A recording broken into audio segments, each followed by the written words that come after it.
Welcome to USA Global TV and Radio, where our mission is to provide education, entertainment, hope, and inspiration. USA Global TV and Radio connects you with experts and audiences all around the world every single day to help you succeed in business and to live a richer life. Visit us at usaglobaltv.com to learn about career and life-changing training and mentoring programs like the Listening Mentor. Subscribe to our newsletter to stay informed about our special programs and offers. Discover how you can become a guest on one of our shows or a host or producer of a USA Global TV and Radio show of your very own. That's USA Global TV and Radio, where the doctor is always in.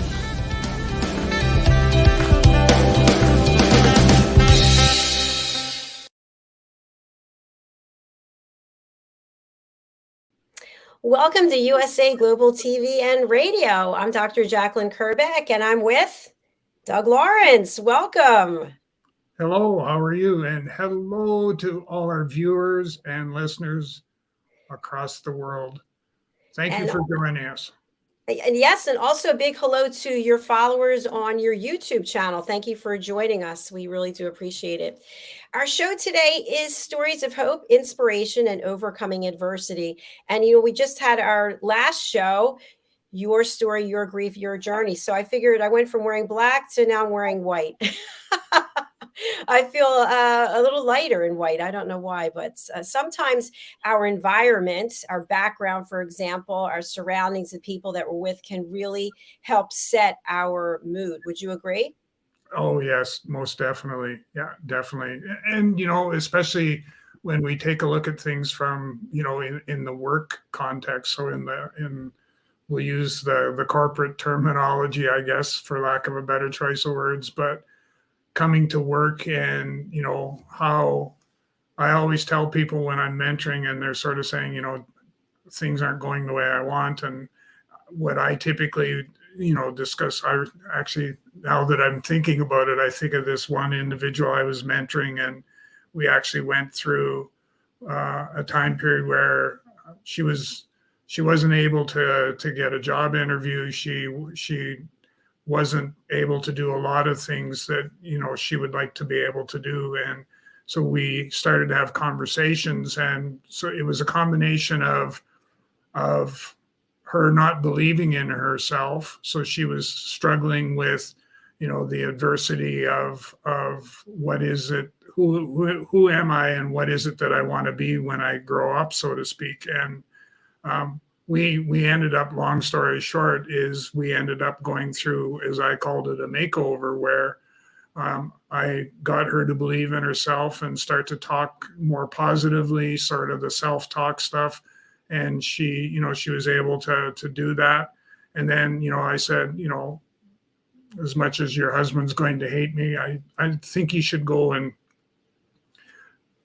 take a look at some different clothes and stuff like that will kind of just, when you walk in a room, it's going to just make everybody kind of pay attention. And kind of the story I use is, once she went through that process, was that she used to be this person that would walk into a room and you wouldn't notice her whatsoever. And, she just didn't bring a spark or anything to the room. And now that we've gone through this makeover and how she carries herself, and she's gone and bought clothes that accent, all the positives, and that she actually now, when she walks into a dimly lit room, she lights the room up. And so she overcame all that adversity, and she's now in a better place. And she actually became the advocate she got hired. That's sort of the icing on the cake, was she got hired into this position, and she became the advocate for positive energy in the workplace. And, people would come up to her and start talking negative, and she'd say, whoa, just a minute, back away. If you're going to talk negative, talk around me, just go get away from me. Because this is a workplace that is fostered on positive energy. And if you're going to talk negative, there's no place for you. So just just go and get it. And I went, yes, that's my girl. She did a good job. So that, when we sort of look at, she had the hope that whatever we were going to go through, that it was going to make a difference. She overcame all the adversity that she had to in order to get to the goal that she was hoping for, and she was able to get there. And so, she was able to tie all that together and with a very positive outcome. Truly a success story. And I love how you gave those makeover tips about how to carry yourself, what to wear. I think that's really significant. I know for me, I have many, many black dresses, and I will just go and put them on because I feel I don't have to actually stand out in any way. What I'm wearing now, I'm standing out more. I've got a shoulder exposed, more skin, and you really have to change your mindset. I don't want to say to rise to the occasion, but you really do have to rise to the occasion, especially if you are looking to make a statement. Are you wearing, let's say, a red dress and you're hunched over and shuffling in, or you walking, hey, your Superwoman pose, your Superman pose, and it makes a huge difference about how you come across. Well, and the whole mindset space, I guess, for lack of a better choice of words, is it truly does play quite well into that, because if you don't believe that you can, then you won't. And I remember working with an individual that got referred to me because the mentor that they were working with, the chemistry wasn't there. So I ended up working with that individual. And I met them in a coffee shop. And when I met them for the very first time, I was quite surprised that the body language was such that it was came across very negatively. And they were hunched over, they wouldn't maintain eye contact. The resume itself was very negative. Like, you could just feel the negative energy in the resume. And I know that sounds a little funny or a little hokey for some folks, but you can actually sense negative and positive energy even in documents, because that's what's given off by the author. And so in her case, it was, she had self-esteem, self-confidence, self-worth, self-doubt issues. She had all of those going against her. So those were the challenges or the adversities that she had to work through. And she was hopeful that we were going to be able to do that. And we were able to go through the whole self-talk, the yellow Post-it notes on the bathroom mirror to say, I'm a good person, and today's going to be a very positive day, and work at all of those things where, and she went through all of those different things to be able to try and sort out in her mind. And the big thing was to get her to a place where she believed in who she was as a person. And we did that. And as a result of that, she ended up, I think, once we got the resume to be more positive, she got 3 or 4 job interviews and she got hired. And then because of her work ethics and her now believing in herself, she ended up being transferred to the head office in Ontario, and has been doing, I stay in touch with her fairly regularly, and she's been doing just great.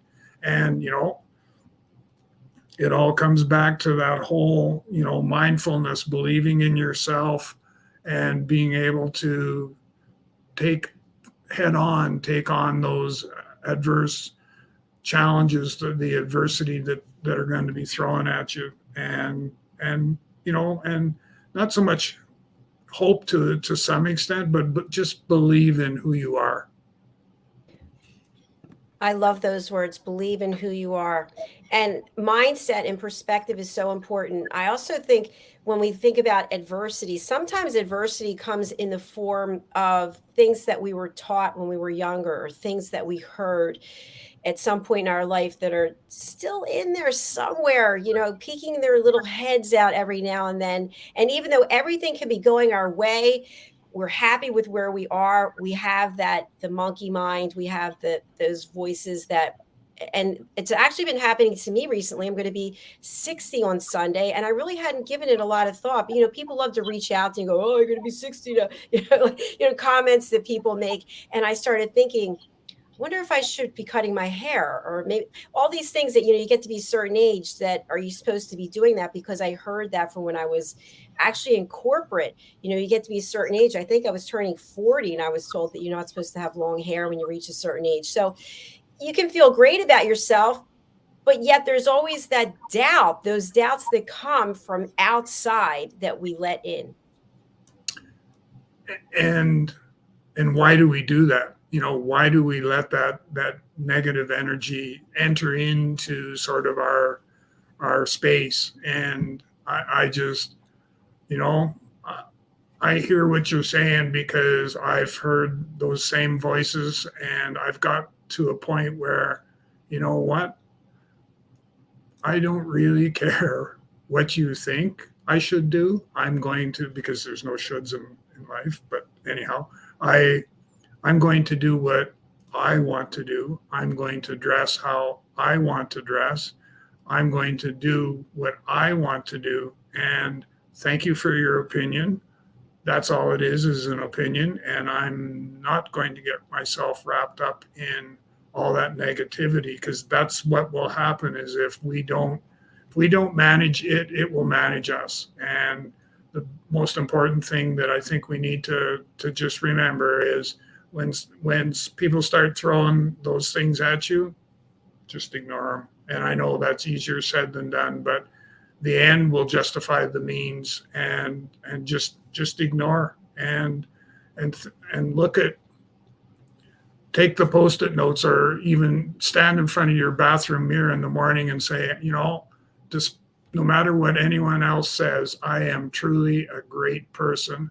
I am making a difference in the world today, and I'm doing this and I'm doing that, and I can do more, but it has to be more from a positive than from a negative energy perspective.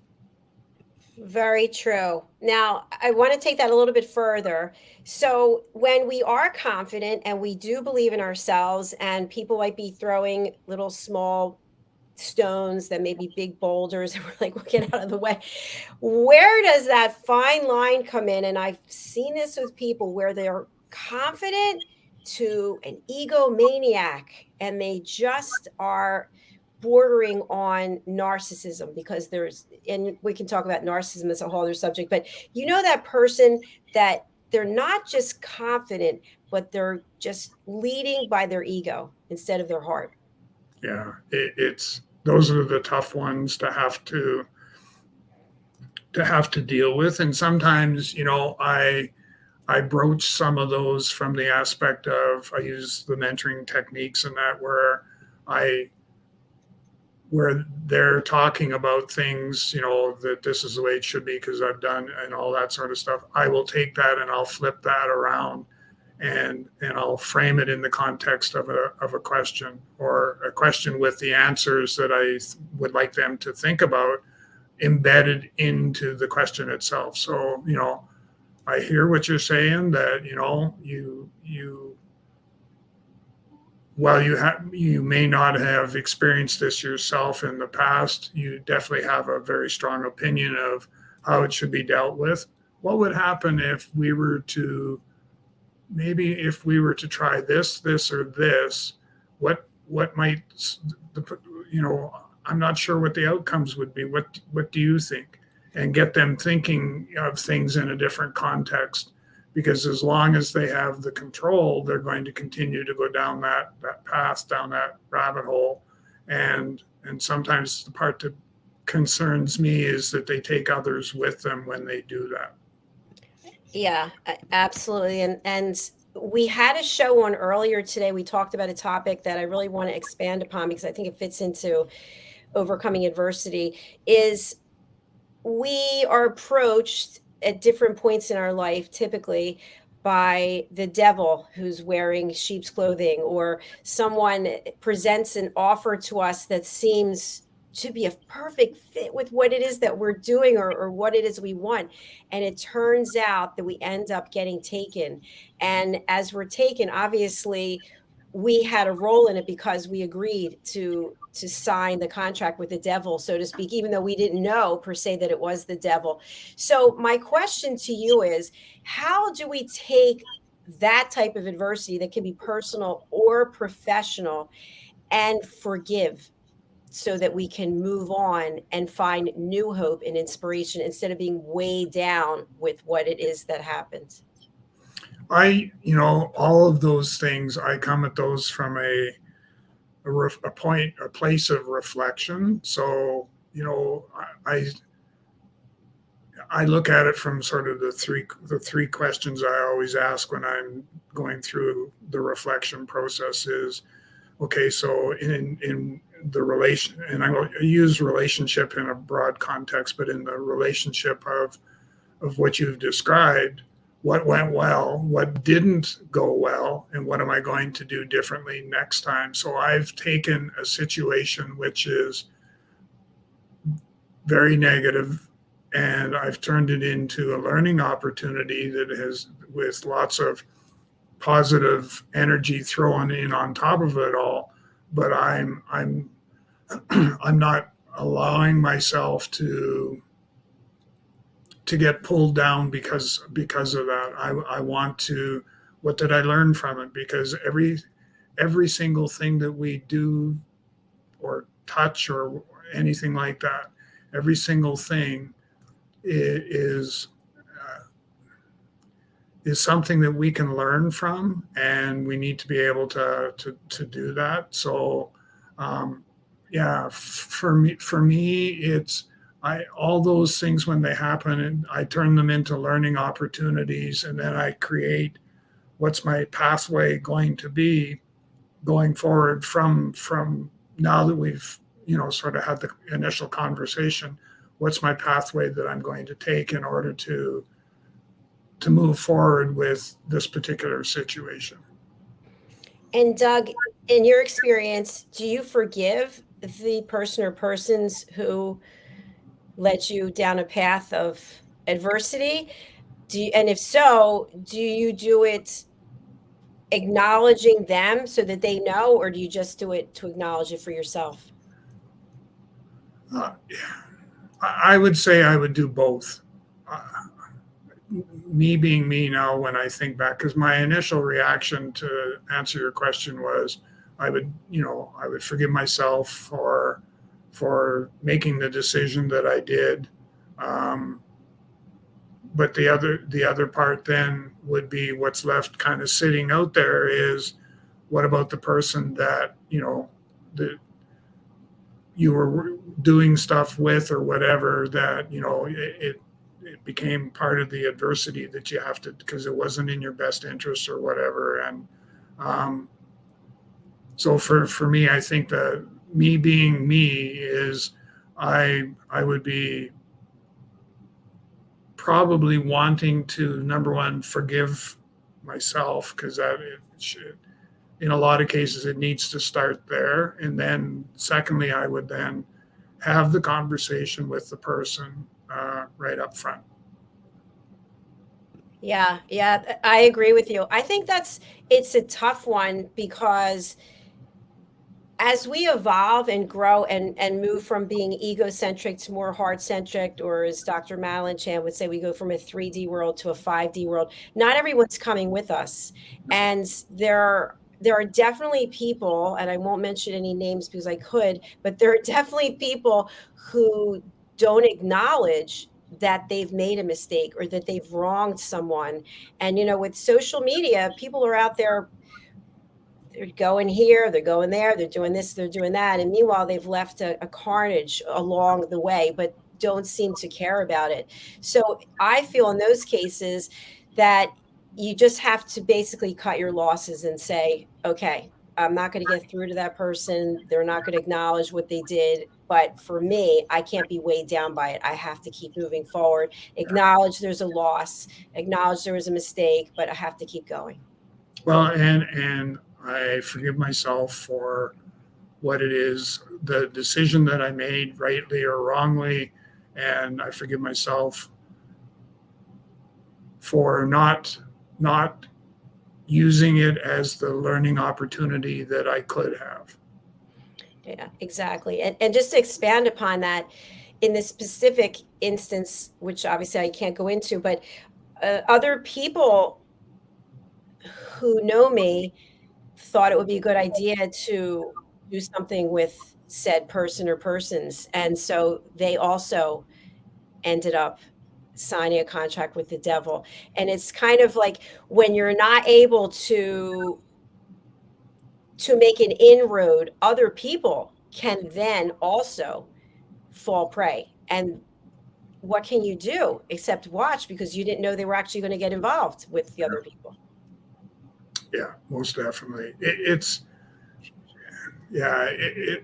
a tough path to have to figure out and go down. I know that for me, forgiveness is definitely at the top of the list of things that I would be wanting to make sure, because at the end of the day, as long as, like in my particular case, if I were to look at the situation, as long as I was satisfied that no harm per se has been done, and that we've both reached a place where we know that we have to move on and move forward, and we're both willing to do so, as far as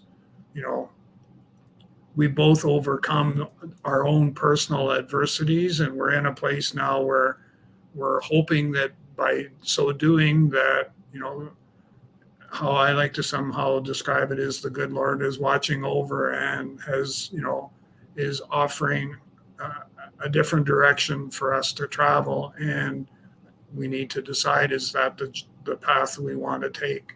And if so, then, what does that look like, and how are we going to do that? Yeah, absolutely. Just along what we're talking about, I'll share a story, and I think I might have mentioned it to you before, Doug, but I was doing an interview, and the topic was helping people reacclimate into society after they've struggled with addiction or other things. And in interviewing my guest, I knew of my guest as someone who was part of an organization doing this. So when I asked my guest, I guess 3/4 of the way through the interview, what was the catalyst to get this person to be doing what they're doing, he basically said that he had killed someone. And I wasn't prepared for that. That's when I first started interviewing. I guess the look on my face. And so the reason I bring it up is that we have the power of forgiveness. And if you believe in God or universe or spirit or something. So my question to you is it possible to really overlook someone's adversity, like killing someone, for example, and give them forgiveness and then invite them into your life? Or are there certain things that are not forgivable, that it's that type of adversity that is basically, I'll never associate with anyone like that, air quotes on the radio? Yeah. I think I would be inclined to ask the question, what took place that caused that particular outcome? So what did that individual, what preempted or what caused them to react and take a life or anything like that? Because underneath everything that we talk about, underneath there are reasons, not necessarily good reasons or anything like that, but there are reasons why people do things. Sometimes when we think about them, they're not rational or anything like that. They did them because of whatever the reasons may be. But the big thing is, it's easy to pass judgment on other people, but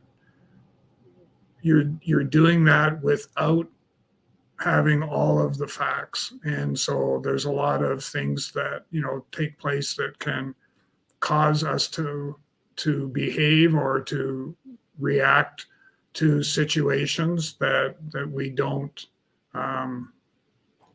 normally have to deal with. And so for me, I would be inclined to forgive, but I would also, before I went much further than that, I would want to, and I think it's kind of the mentor in me, is I would want to know what's precipitating the behavior, or what did precipitate the behavior, so that we can maybe have a conversation about how are we going to deal with that going in, into the future. Yeah, absolutely. And in your former line of work, I'm sure you saw a lot of adversity. And I think what's interesting I don't know if it's just today's world or today's society, but people are very quick to make a judgment, and they don't actually answer or ask any questions. They just, in their mind, they see something on television, they're bad people, they're this, they're that. So I'm wondering, collectively, as a community, as humanity, to overcome adversity, to me, there has to be forgiveness. There has to be an understanding of what was at the root cause. And even if it was hatred or jealousy or something else along those lines, what is it that caused that? So if you keep peeling it back and peeling it back, you're going to get an answer. It might take a long time, but once you get that answer, it's possible that when you work on that with the person, or the person works on that themselves, that those other feelings start to slowly dissipate. No, I would agree with that 100%. And the toughest thing, I think, that for most of us is how do I go about having some of those questions, that dialogue with somebody who may or may not want to even participate in the conversation. And so then how do I go about making that happen? And if you think about, for example, counselors, social workers, therapists, coaches, mentors, hearing these types of stories, it also can have an impact on the person receiving the information, especially if it's not someone who's trained in that. And then when you are working with someone, I remember seeing this on The Sopranos, for example, many, many years ago, that the therapist who was working with the main character was getting a lot of flack from other people for even treating this person. How could you? Why would you associate with that person? But yet every person at their core, I feel like, has some good. It could just be behind brick walls covered with steel, but you have to be able to get to it. Yeah. And one of the things I was thinking about was one of the things I do as a mentor is I work with individuals in organizations, and I've done some stuff where the organization was looking at terminating an employee. And so I spent 5 1-hour sessions with that particular individual. And as a result of that, was able to, find out that he was highly intelligent. And so therefore, being as intelligent as what he was, because he was also working in the information technology support area, when it came to interacting with people, he didn't have the greatest people skills to be able to convey his message. And he was finding himself tapped out, focus-wise, energy-wise, all of those things, because he would come to work and he'd work right through lunch hour and all that sort of stuff, and never got a break, never got a chance to, if he had a bad experience with a client, he never had a place to go or the time to be able to just kind of let that all out and get rid of it, and then refocus and go back, after having something to eat, some lunch or something like that. So what I also found was, because he was very intelligent, he was also a good teacher. And what I did was I got him to see himself in that teaching role, and I gave him some examples of, rather than going in there like a lot of some of my IT buddies are going to strike me down here, but that's okay, because what they would sometimes, because it's common sense to them, so it'll be click, click, click, click, click. Oh, there you go, it's all fixed. And what I said, what you want to do is say, here, why don't you drive and I'll guide, and start to, say, so if you click here, this is what could happen. But if you click over here, here's a different outcome. And I think this is the one we might be looking for. And so I said, spend the extra time with your clients and teach instead of tell. And you're going to find that, the outcomes are going to be a whole lot better. And you're going to be seen as a completely different person as a result of that. And so he went from being an individual who was definitely not a people person. He ended up going to a social event and was interacting with his coworkers. And I want to say he had a girlfriend, a significant other, that he used to just leave at home because he didn't want to have to do the socializing thing. And he actually brought her to the next social event once we got done the 5 hours, because his whole mindset had changed on his perception of himself, but also of how he could change what it is that he does in order to better meet the needs of the people he served.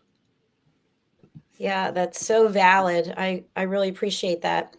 I have interviewed on this platform people who have been survivors of sex trafficking, of domestic violence. And one thing that really stood out was when they were in that situation for whatever amount of time, they reacted in a certain way that kept them in that situation because they were so beaten down that they didn't think it was even possible to get out of the situation. And in the cases that I've heard, something happened that was a trigger event. They got the strength, they got the courage, they found the resources, they found somebody to help them, and they got out of that situation and then found a completely different side of themselves that had been locked away. And I really feel like that's so important when it comes to finding hope and inspiration, is realizing that we shouldn't label ourselves for what has happened in our life, for taking path A when we could have taken path B, because we took path A and whatever happened, happened. But labeling ourselves, putting ourselves down, calling ourselves out over and over and over again is so destructive. Okay, we were there, whether we put ourselves there or somebody took us there, and now we're not. What did we learn from that? And where is that hope and inspiration to give someone else that trigger event to help them get out? No, and I agree. And I especially like the aspect of, the idea of the questions, to get them to thinking, and the aspect of, being able to, for me anyhow, what it entails is that every time something like that happens, it's a learning opportunity. And yeah, we may have put ourselves into that position, but by so doing, what did we learn from that? And what can we do differently next time? And I'm a huge proponent of that whole reflection piece, because I use that quite often myself, just in a day-to-day capacity. And by doing so, I think, it's helped me to be able to, when I'm working with other people, to create a deeper, richer experience for them as well, because we're able to learn and grow from each instance that we're together. Absolutely. Absolutely. So, Doug, when I think about stories of hope, inspiration, overcoming adversity, we all have 1, 2, 3, 5, And the longer we live and the longer we put ourselves out there, there are going to be more stories. And to me, those stories become part of a journey. What would you say for someone you may have met or someone you've heard about where their journey seems to be continuously overcoming adversity? There seems to be very little hope and inspiration. It seems that one thing after another continues to happen to them. Do you think that they have a role in it? Do you think it's fate? I realize every situation is different. You're right. Every situation is different. I think we all have some part to play in the story that you're telling. I think the best way for me to describe it is that I can manage that situation, or I can let it manage me. And if I let it manage me, then what I would see taking place is that the adversity would continue to be there. It would continue to grow, and we would be dealing with bigger amounts, larger pots of adversity that we would have to deal with before we can move on to do what we would like to be able to do. And, to make a difference. But without being able to do that, without being able to manage it, we set ourselves up so that will ultimately be what takes place. And so I think, for our listeners and viewers, one of the things to think about is this something, and I think you can use this statement in a lot of perspective or a lot of different things, is this something I can manage, or is it going to manage me? And by doing just that, by manage that situation, it's the same thing as stress and a number of other things. I always talk about us being able to manage stress or let it manage us, whichever one, you seem to think is the best possible thing. And for me, I like to be managing all of those external things so that I can have the outcome that I'm hoping that I will be able to get. Yeah, I agree with what you're saying. And one of our team members, Caroline Heward, she did a Talking Heads episode on the psychology behind victimhood. And if you think about someone who's constantly finding themselves overcoming one adversity after another, I wonder, and of course we can't say this across the board, but are we asking ourselves, what role did I play to get into this? Am I painting myself as the victim? Because when I'm the victim, I get attention. Oh, poor you, poor, oh, I feel sorry for you. And I think that some people thrive off of that. But it's not a healthy mindset, in my opinion. We want people to acknowledge us, in my opinion, for the good that we're doing, for the ways that we're giving back, for how we're showing up, as opposed to for the mistakes that we're making. Yeah, I would agree with you 100% on that, for sure. So when we think about being a victim and the role that just that word, in fact, I've heard people who have overcome tremendous adversity, whether, let's say, sex trafficking. No, I'm not a victim of it. I'm a survivor. And that word survivor is powerful, as opposed to victim. It's a low energy vibrational word, and you just feel being pulled down. So I feel like our mindset, the words that we choose, the tone of voice that we use, the people that we align with, that all plays into how we overcome adversity to find hope and inspiration. Yeah,